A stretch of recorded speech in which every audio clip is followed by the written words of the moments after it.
ETF index mutual funds నేర్చుకుని stock మార్కెట్లో రాణించాలనుకుంటున్నారా? వెంటనే ఈ నెంబర్కి కాల్ చేయండి. నమస్తే, welcome back to Suman TV. Present మనతో పాటు ఉన్నారు పబ్లిక్ స్పీకర్ రజనీరమ్మ గారు. నమస్తే మ్యామ్. నమస్తే నవీన.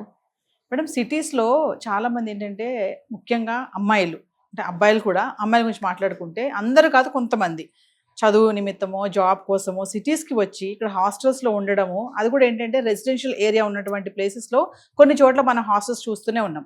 ఏ టైం కన్నా చూడండి, అది నైట్ కానీ మధ్యాహ్నం కానీ తెల్లవారుజామున కానీ బయటే ఆడపిల్లలు అబ్బాయిలు కలిసి ఉండడము, మాట్లాడుకోవడం, అర్ధరాత్రులు కూడా.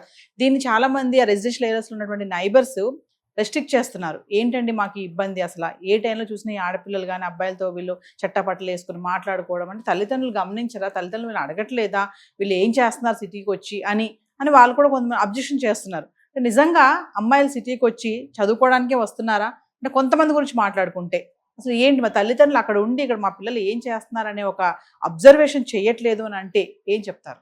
ఇది తల్లిదండ్రులకి సంబంధించింది కాదు. ఒక పాక్షికంగా రెసిడెన్షియల్ ఏరియాలో అలాంటి హాస్టల్స్ కట్టవచ్చా, పర్మిషన్ ఇవ్వచ్చా, ఇదే మెయిన్. పర్మిషన్ ఇస్తేనే కదా వాళ్ళు కడతారు. ఎందుకు ఇస్తున్నారు? ఇప్పుడు ఎన్నో ఒక 30-40 ఏళ్ళ నుంచి ఉంటుంటారు ఆ ఏరియాలో. ఇప్పుడు ఈ రోజులను బట్టి దాన్ని పడగొట్టి కొత్త బిల్డింగ్ కట్టి డెవలప్ చేద్దాము, మంచి రెంట్స్ వస్తాయని చెప్పి కట్టేసి అంతస్తులు కట్టేసి ఫెసిలిటీస్ పెట్టేసి ఇలాంటి హాస్టల్స్ పెడుతున్నారు. ఇంకా చెప్తే కోలివింగ్ కూడా పెడుతున్నారు. మరి పర్మిషన్స్ ఎందుకు ఇస్తున్నారు? మరి ఆ ఏరియాలో ఉండే వాళ్ళ పరిస్థితి ఏంటి? అదేదో అనకూడదు కానీ నేను వాళ్ళ అన్నమాటలే నేను చెప్తున్నా. ఇదేదో మేము మా ఇళ్లలో మేము ఉంటున్నట్లేదు, ఇదేదో వేరే ఏరియాలో ఉన్నట్టుంది మాకు. ఈ అమ్మాయిలు అబ్బాయిలు రావటం ఏంటి, సిగరెట్లు కాల్చడం ఏంటి, మందు సీసాలు చూడండి, మందు సీసాలు మేము చెల్లుతున్నాం మేము, ఇలా చాలామంది కంప్లైంట్ చేశారు. మందు సీసాలు ఏంటి? నువ్వు ఉద్యోగం చేయడానికి వచ్చావు, లేకపోతే చదువుకోవడానికి వచ్చావు, హాస్టల్లో ఉన్నావు, మందు సీసాలు ఎందుకు ఉండాలి అక్కడ? తర్వాత అమ్మాయిలు అబ్బాయిలు కలిసి మందు సీసాలు వాడకము, కలిసి తిరగటాలు, ఈ దేనికి అర్థం ఏంటి? ఇదంతా అంటే చెప్పకపోయినా అర్థం కావట్లేదు అక్కడ ఏం జరుగుతుందో. మరి ఇళ్ల మధ్యన ఏంటి ఇదంతా? మేము ఉండాలా వద్దా, మా సొంత ఇళ్ళు మేము ఎక్కడికి పోవాలి అంటున్నారు. నిజమేగా ఇది? మరి దీనికి సమాధానం ఎవరు చెప్పాలి? చెప్పండి. ఇప్పుడు అన్యాయంగా, అక్రమంగా, అవినీతిగా, తప్పుడు దారిలో సంపాదించడమేగా ఇది ఆ హాస్టల్స్ కట్టిన వాళ్ళు. మీరేమన్నా ఒక పవిత్రమైన కార్యం చేస్తున్నారా? సమాజం నాశనమయ్యే పనేగా చేస్తున్నారు.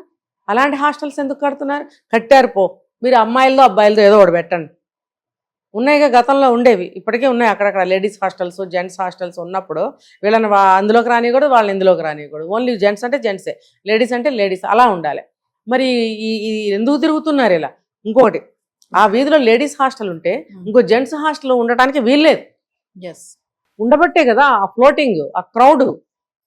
వాడు ఆ హాస్టల్లోకి వెళ్ళిపోతాడు, ఇది ఈ హాస్టల్లోకి వెళ్ళిపోతుంది. ఎక్కడెక్కడో తాగి తిరిగి, లేకపోతే అక్కడ కారుల్లో కూర్చుని కబుర్లు చెప్పుకుంటారు. కారులో ఏం కబుర్లు చెప్పుకుంటున్నావు నువ్వు? అర్ధరాత్రి పూట కబుర్లు చెప్తున్నావు నువ్వు కారులో సీసాలు తాగి? ఒళ్ళే ఉన్న ఇదైందా అసలు? ఏంటండి ఇది? ఎట్లా వీళ్ళని తిట్టాలా, కొట్టాలా? ఒళ్ళు కొవ్వెక్కిపోయి బాగాను పెళ్ళిళ్ళు చేసుకోకుండా, తర్వాత చేతిలో డబ్బులు ఉంటున్నాయి, పెళ్ళి ఎందుకు రా బాబు, మాకు కావాల్సిన మా కాళ్ళ దగ్గరికి వస్తాయి. వాడు మేము చెప్పినట్టు వింటాడు వాడు. ఒక మూవీలో ఒక డైలాగ్ ఉంటుంది మేడం, ఇలానే హీరో హీరోయిన్తో అంటారు అనమాట. అంటే హీరోయిన్ హాస్టల్లో ఉంటుంది అక్కడ ఆ మూవీలో. అంటే హాస్టల్ లోపలేనా, బయట నువ్వు కాపురం చేసేసినా ఏం కాదా అని అంటాడు. ఏంటి ఇలా ఉంది మీ ఏరియా, నువ్వు మారిపో వద్దు ఇక్కడ అని చెప్పేసి చెప్తాడు అనమాట హీరోయిన్కి. అప్పుడు అంటారు, లేదు లేదు లోపల చాలా జాగ్రత్తగా ఉంటుందండి. అంటే నువ్వు బయట హాస్టల్ బయట కాపురం పెట్టేసినా ఎవరు అడగరా? అంటే పెట్టిన వాళ్ళు మేడం ఈ రెస్ట్రిక్షన్స్ రూల్స్ ఏమి ఉండవా? అంటే నువ్వు అసలు ఎందుకు వచ్చావమ్మా, ఏంటి, నువ్వు చదువుకోవాలి, ఏం అడిగే రైట్స్ ఉండవంట? రూల్స్ అండ్ రెగ్యులేషన్స్ అనేవి ఏం మెన్షన్ చేయరా వీళ్ళు? చేస్తారు. మనం గత 60 సంవత్సరాల క్రితానికి వెళ్తే, మనం పుట్టలేదు కూడా మనం ఎవరం. అప్పటి సినిమాలు కూడా తీసుకుంటే, ఏదో ఒక చదువుకున్న అమ్మాయిలా ఏదో సినిమా నేను మొన్న ఈ మధ్య ఏదో చూశాను. కృష్ణకుమారి, అక్కినేని నాగేశ్వరరావు గోడ దూకి హాస్టల్లోకి వస్తుంటే వార్డెన్ చూసి తిడుతుంది అనమాట. అంటే గోడ దూకి వెళ్ళే అమ్మాయిలు ఆ రోజుల్లో కూడా, అంటే సంస్కృతి మెల్లమెల్లగా మారుతూ వస్తుంది. సినిమాల ద్వారా బాగా నేర్చుకుంటున్నారు. ఆ రోజుల్లో అవి చూపించమని ఎవరు చెప్పారండి? అదేదో సరదాగా తీసిన సినిమాలు అవి. ఇప్పుడు నిజంగానే జరుగుతున్నాయి, నిజంగానే తీస్తున్నారు. ఇలా ఉండండి అని నేర్పిస్తున్నట్టుగా ఉన్నాయి సినిమాలన్నీ కూడాను. ఎస్. మరి ఒక పక్కన చెడు చూపిస్తూ లాస్ట్కి ఏమో నీతి చెప్తారేంటి? నీతి మీరు అసలు అది చూపించకండి, అవి చూపించకండి. మీరు సినిమా మొత్తం అయిన తర్వాత నీతి వాళ్ళే నేర్చుకుంటారు. మీరు మళ్ళీ నీతి చెప్పడం ఎందుకు చివరికి? మీరు అసలు అవి చూపించకండి, నీతి చెప్పకండి. సినిమా మొత్తం చూసి వాళ్ళే అందులో నీతి ఏంటో తెలుసుకుంటారు. మరి సినిమాల వల్లే చాలా చెడిపోతున్నారు. మరి సినిమా వాళ్ళకు కూడా మనం చాలాసార్లు చెప్తున్నాం, ఇలాంటివి తెలియజేయకండి. ఆల్రెడీ పుచ్చిపోయిందండి, ఆల్రెడీ తెలియచేసేసారు, తెలుసుకున్నారు, కావాల్సినవన్నీ వాళ్ళు చేసేస్తున్నారు. సమాజం ఏమంటారు, కుళ్ళిపోయింది, సమాజం చెడిపోయింది అనే మాటలు వస్తున్నాయి. ఇదే నేను చెప్పేది.